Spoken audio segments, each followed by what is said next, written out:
Hello everyone, good mornings. We are discussing in this lecture class 9th topics factorization method of the remainder theorem. आज हम लोग बात करेंगे कक्षा 9 का जो गणित है उसमें हम लोग आप लोग करेंगे। आज हम लोग गुणनखंड किस तरह से करा जाता है, ऐसे सिंपल वे वाला हम लोग बात किए थे क्वाड्रेटिक इक्वेशन का। आज हम लोग देखेंगे आपका क्यूबिक्स अगर कोई भी पॉलिनोमियल्स गिवन है तो उसको हम लोग फैक्टर कैसे फाइंड करेंगे। जहाँ पर 3 या मोर देन पावर्स रहते हैं, किसी भी पॉलिनोमियल्स की डिग्री अगर 3 या मोर देन होती है तो उसको लिए हम लोग फैक्टराइजेशन करने का एक सिंपल सा मेथड हम लोग जानते थे, जिसको हम लोग बोलते थे क्या, उसको रिमाइंडर थ्योरम या शेषफल प्रमेय की सहायता से। जैसे मैं क्वेश्चन में अगर बात करूँ तो हम बात किए क्या थे कि अगर मेरे को इस तरह से कोई टॉपिक्स, इस तरह से कोई क्वेश्चन हमारे पास दे रखा है, पॉलिनोमियल इस तरह से दे रखा है यानी क्यूबिक फॉर्म में, तो उसका हम लोग गुणनखंड करने के लिए हम लोग यूज करते थे किसका, शेषफल प्रमेय का। शेषफल प्रमेय का यूज करने से पहले हमने दो बातों को ध्यान से दिया था कि उन दोनों बातों को आपको आना चाहिए। कौन कौन सी बातें वो थी? पहला कि किसी भी यानी बहुपद का किसी भी बहुपद में भाग देना आना चाहिए।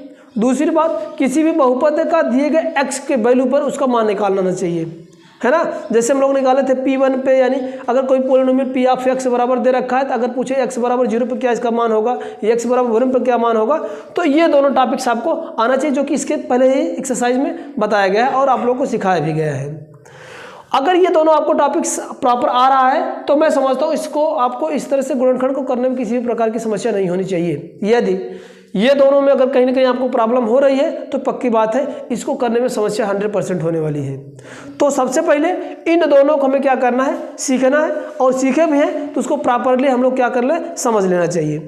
ठीक है, तो हम ये उम्मीद करते हैं कि आप लोग को ये दोनों टॉपिक्स प्रॉपरली एग्जैक्ट समझ में आया होगा। तो हम लोग नेक्स्ट टॉपिक्स चलते हैं, शेषफल का प्रमेय। क्वेश्चन हमारे पास दे रखा है एक्स का क्यूब प्लस का 13x² प्लस का 32x प्लस का 20, इसका मुझे करना है फैक्टराइजेशन, गुणनखंड करना है।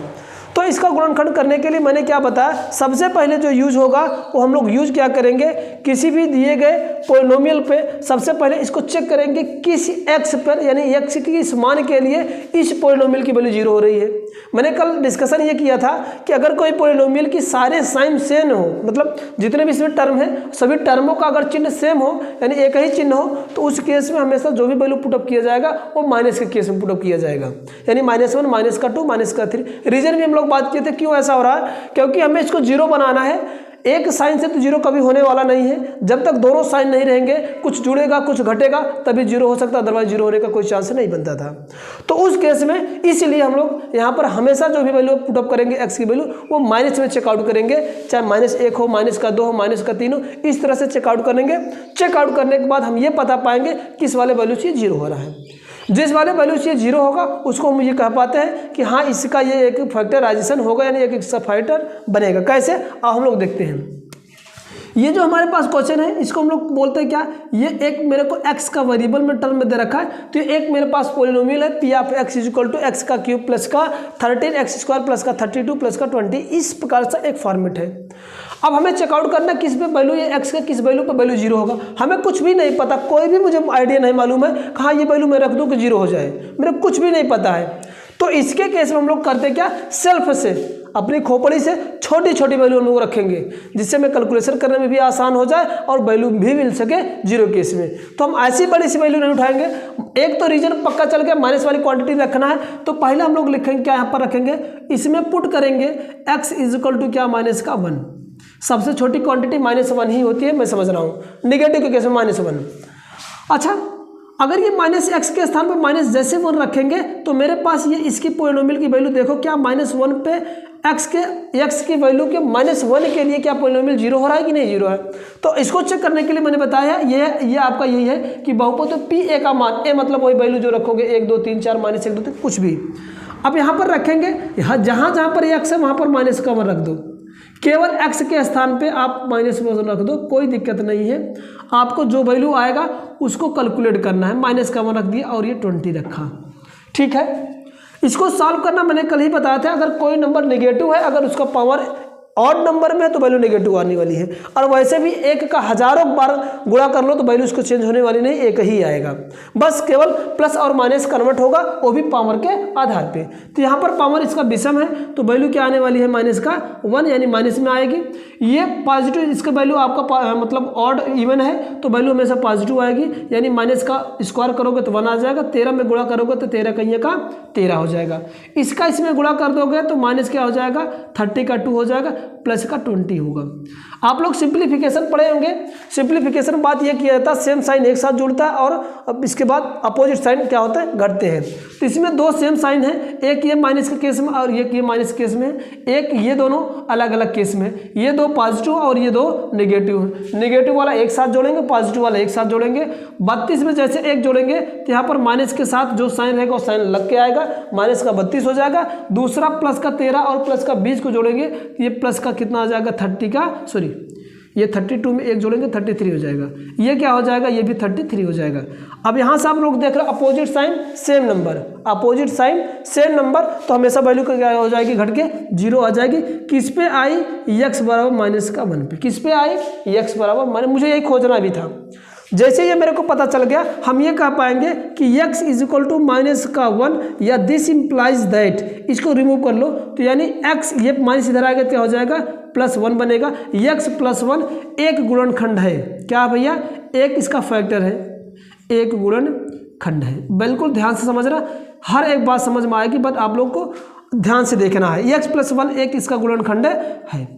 अच्छा, जैसे ये एक गुणनखंड है तो पक्की बात है इससे अगर मैं इसको डिवाइड करूँगा इजीली पूरा डिवाइड भी हो जाएगा। तो हमारा जो नेक्स्ट स्टेप होता है, हम क्या करेंगे, इसी x + 1 जो इसका गुणनखंड मिला, यही से हम लोग क्या करेंगे, इसमें हम लोग भाग लगाते हैं। भाग लगाने पर जो हमारे पास कोशिएंट आएगा, मतलब भागफल जो आएगा हमारे पास किस केस में आएगा, वो क्वाड्रेटिक केस में बच जाएगा। किस में बनेगा, क्वाड्रेटिक इक्वेशन बनेगा। कैसे, उसको हम लोग इधर देखते हैं। इसी से यानी कौन आया था, x + का 1, मुझे ये पता चला कि इसका एक गुणनखंड है, किसका, इस वाले का। अगर ये इस वाले का एक गुणनखंड, पक्की बात है उसको डिवाइड करेगा। तो डिवाइड कैसे करेगा, आओ देखते हैं। ये x का क्यूब प्लस का 13x² प्लस का 32x प्लस का 20, ये मेरे को अगर अब भाग, मैंने ये दूसरा रोल मैंने क्या बताया था, यहाँ पर आपको भाग देना आना चाहिए। भाग देने का रोल यहीं पर इसका है। अच्छा चलो भाग देते हैं। भाग देना हम लोग खूब अच्छे से जानते, कुछ भी नहीं, एक बार खोपड़ी में सेटअप हो जाए कोई दिक्कत नहीं है। हमें फर्स्ट वाला टर्म देखना है, यहाँ पर x है और ये x का क्यूब है, मुझे इसकी सहायता से x क्यूब लाना है। आएगा कैसा, यहाँ से देख लो कितना ज़्यादा ये है, ये देख रहे हैं इसका 3 गुना है, ये x का 3 गुना, एक तो है ये, 2 कम पड़ रहा है, तो यहाँ पर हम लोग क्या करेंगे, x की घात क्या जाएगा, 2 बार जाएगा। जैसे 2 बार जाएगा, इन दोनों संख्याओं में गुणा होकर यहाँ पर लिखा जाएगा। x का स्क्वायर का गुणा x में करेंगे तो कितना आ जाएगा, x का क्यूब आएगा, और x स्क्वायर का गुणा 1 में करेंगे तो वही नंबर आ जाएगा, यानी x का स्क्वायर आता है।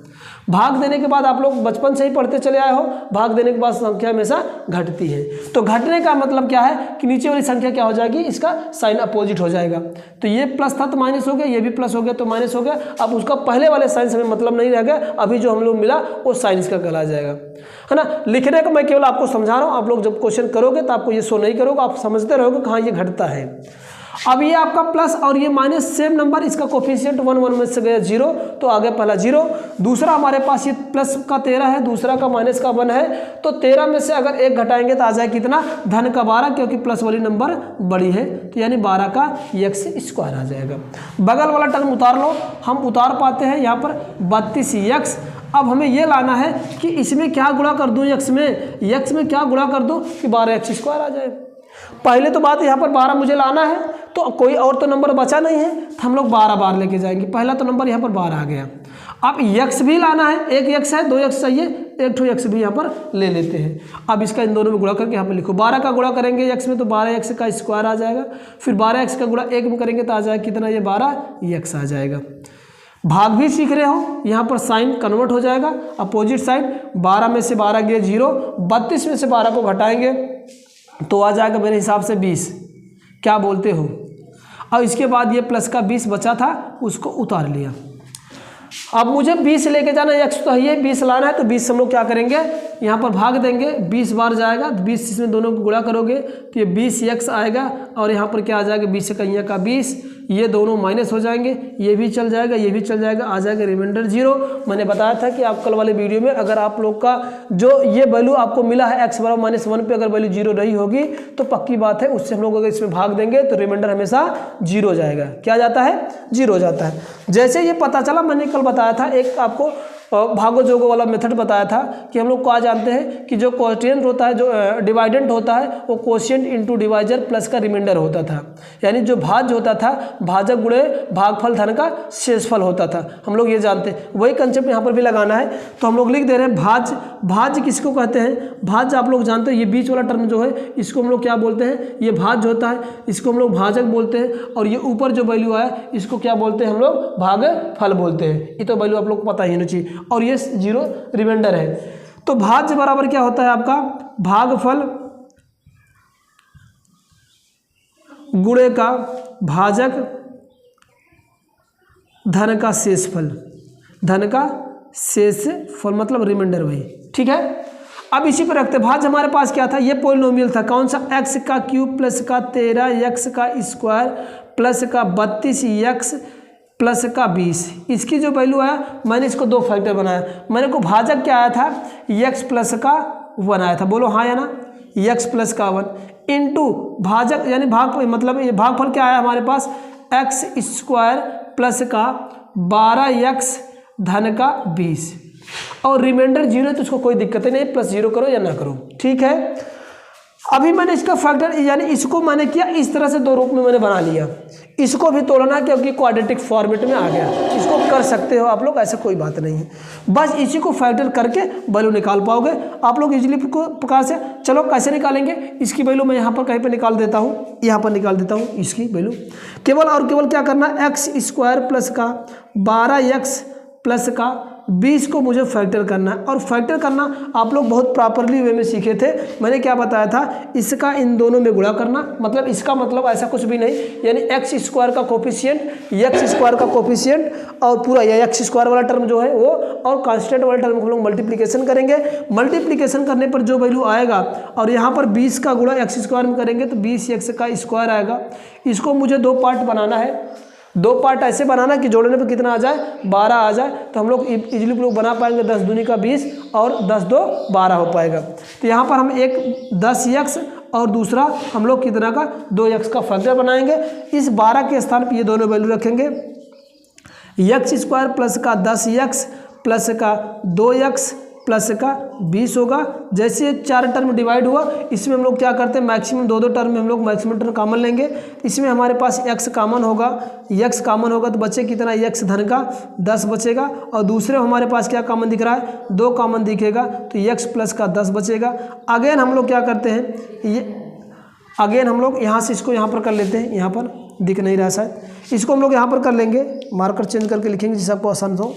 अब हमें करना क्या है? यहाँ पर देखो ये x प्लस का 10 x प्लस का 10 दोनों में है। अगेन हम लोग x प्लस का 10 अगर हम लोग कॉमन लेंगे तो वैल्यू क्या आ जाएगी? यहाँ पर बच जाएगा x और यहाँ पर बचेगा 2 तो यानी x प्लस का 2, ठीक है। बस इसी के केस में आगे लिख दो, यानी x प्लस का 1 इंटू इसको मैंने जब फैक्टर किया तो क्या मेरे को मिला? x धन का 10 और x धन का 2 मिला।